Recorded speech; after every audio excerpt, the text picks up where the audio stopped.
عزیز طلبہ و طالبات، پانی بٹائی کے غزل کا یہ شعر کہ جان سی شے بک جاتی ہے ایک نظر کے بدلے میں، اب یہ مرضی گاہک کی ان داموں تو سستی ہے. کہ بھئی میری جان پر میرے محبوب اور معشوق عاشق اور معشوق کی نظر پڑی اور معشوق کے ساتھ معشوق کو اپنی جان عاشق بیچ چکا، تو اب وہ اپنی جان کی قدر دانی کی جا رہی ہے نہ کی جا رہی، اس سے بالا تر ہو جاتا ہے. اسی اس بات کا اطمینان اور خوشی ہوتی ہے کہ میری جان میرے معشوق کے کام آ گئی.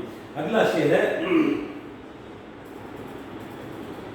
جب سنا ہے تیرے بغیر آنکھوں کا کیا حال ہوا، جب بھی دنیا بستی تھی اب بھی دنیا بستی ہے.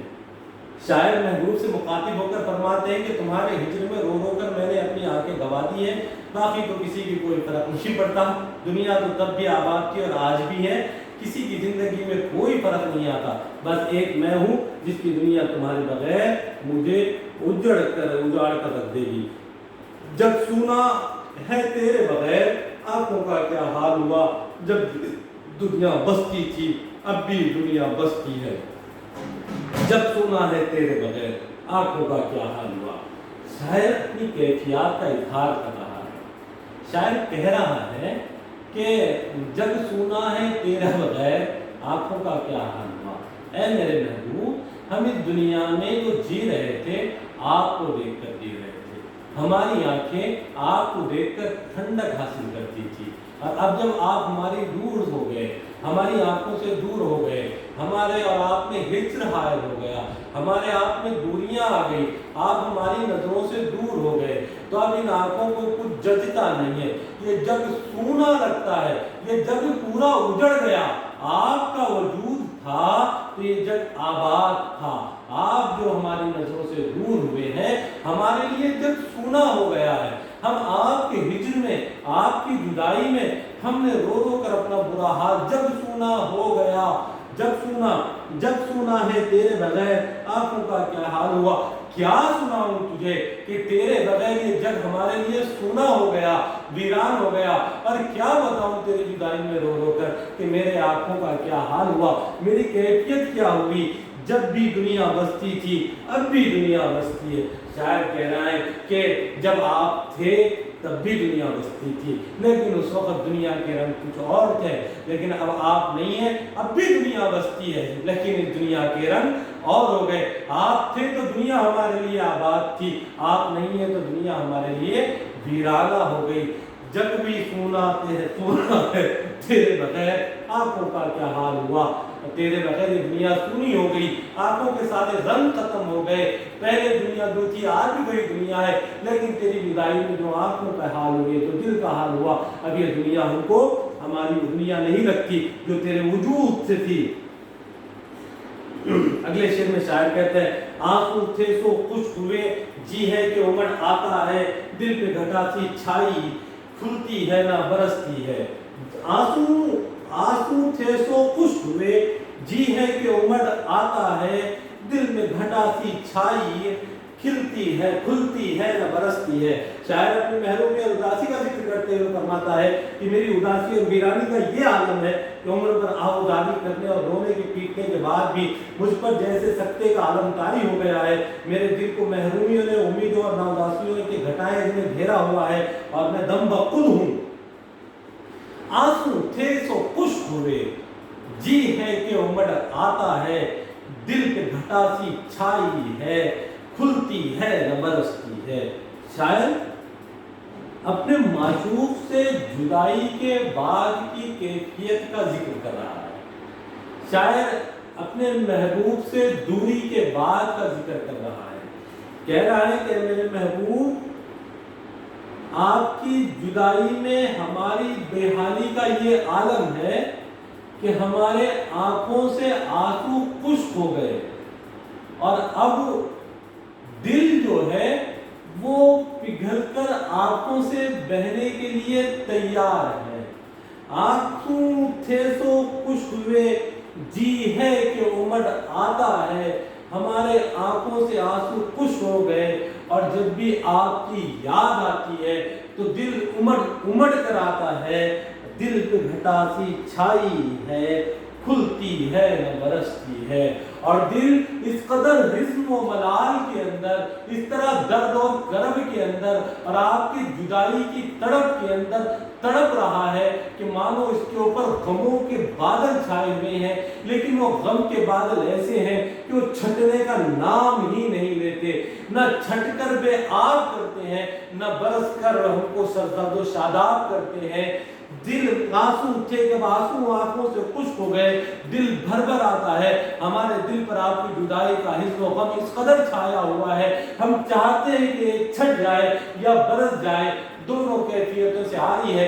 دل کے اوپر غم، حزن، ملال، آپ کی جدائی، تڑپ اور کرب کے ہمارے اوپر بادل چھائے ہوئے ہیں۔ ساتھیوں، یہ کیفیت کب بنتی ہے؟ یہ کیفیت کب بنتی ہے؟ شیری اور فرحاد کا اگر آپ نے واقعہ سنا ہوگا، آپ کو معلوم ہوگا شیری کو حکم تھا پہاڑ جسے ہمارے پاس ہمارے ہندوستانی میں وڈر کہتے ہیں، پتھر پھوڑنے والا کہتے ہیں، تو اس کی نظر ایک مرتبہ بادشاہ کی بیٹی پر پڑ جاتی ہے اور وہ بادشاہ کی بیٹی کے عشق میں پاگل ہو جاتا ہے۔ بادشاہ کی بیٹی کے جب اس بات کی اطلاع ملتی ہے تو وہ بھی اس سے عشق کا اظہار کر دیتی ہیں۔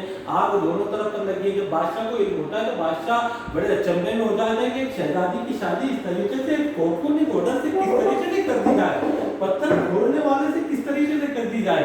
بادشاہ اس تذبذب میں ہوتا ہے تو لوگ عقل مند یہ کہتے ہیں کہ بادشاہ سلامت، آپ تو بڑے انصاف پسند اور بہت ہی عادل بادشاہ مشہور ہے، اگر اس طریقے سے صرف اتنی سی بات پر اس حکم کو سزا دے دیں تو آپ کی عدل اور انصاف پر تہمت لگے گی۔ اس لیے آپ یہ کام کریں کہ کوئی ترکیب نکالیں۔ سب نے بیٹھ کر ترکیب نکالی کہ جو پہاڑ ہے، پہاڑ کے پیچھے جو دریا ہے، ہمارے علاقے میں، ہمارے مملکت میں پانی کی قلت ہے، اگر اس کو حکم سے کہہ دیا جائے کہ پہاڑ کھود کر دریا ڈالے، ہم شیری کی شادی تجھ سے کر دیں گے۔ فرحاد کے پاس ایک تدبیر رکھی جاتی ہے، فرحاد اس بات کو مان لیتا ہے اور سب کے گمان میں یہ تھا کہ پہاڑ کھود کر پانی کا لانا کتنا ناممکن ہے، لیکن فرحاد جب ضد پکڑ لیتا ہے تو وہ اپنی محنت، لگن اور محبت کی آگ میں جل کر اس پہاڑ کو توڑ دیتا ہے اور اس پہاڑ کے پرے سے دریا کو بہا لاتا ہے۔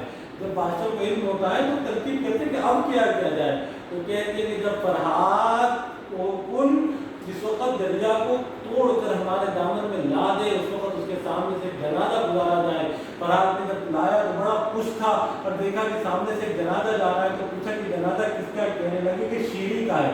فرحاد تو جھوٹ کہا جاتا ہے، فرحاد دل پہ گھٹا سی چھائی ہے، یہ دل پہ جو درد تھا، اس کی محبت کا عشق کا تھا، دل پہ گھٹا سی چھائی ہے، کھلتی ہے نہ اور کھلتی ہے نہ برستی ہے۔ کی کیفیت میں وہی خدا جس سے دریا لایا تھا پار کر کر وہ سر پہ مار کر جان دے دیتا ہے۔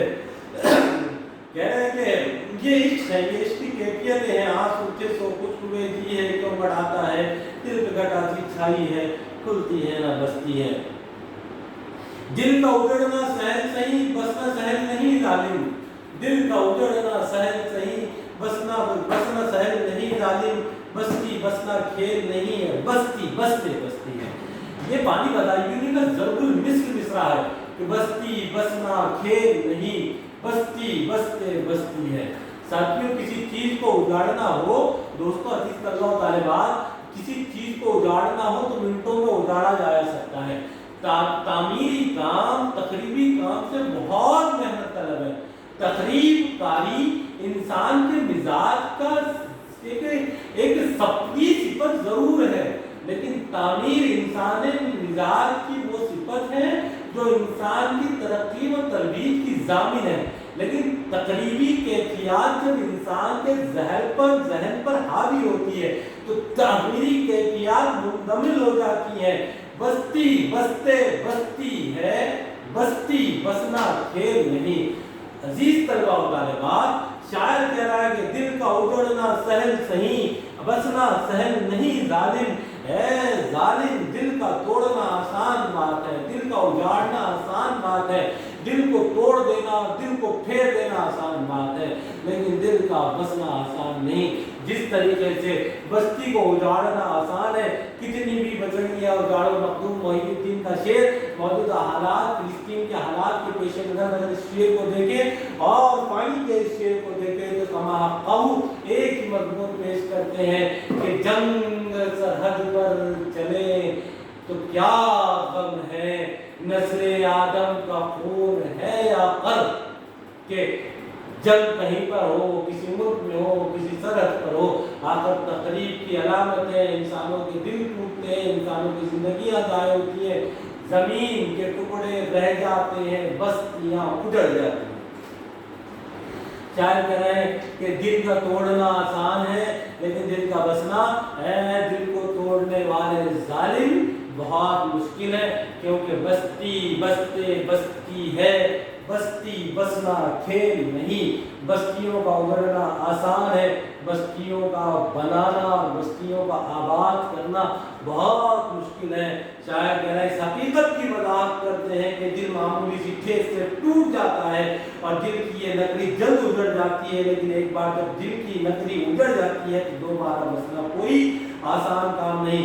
دل کی بستی بسانا کوئی بچوں کا کھیل نہیں، یہ وہ بستی ہے جو مشکل سے ہی بسائی جاتی ہے، گویا ایک بار دل ٹوٹ گیا تو دوبارہ اسے جوڑنا مشکل ہے۔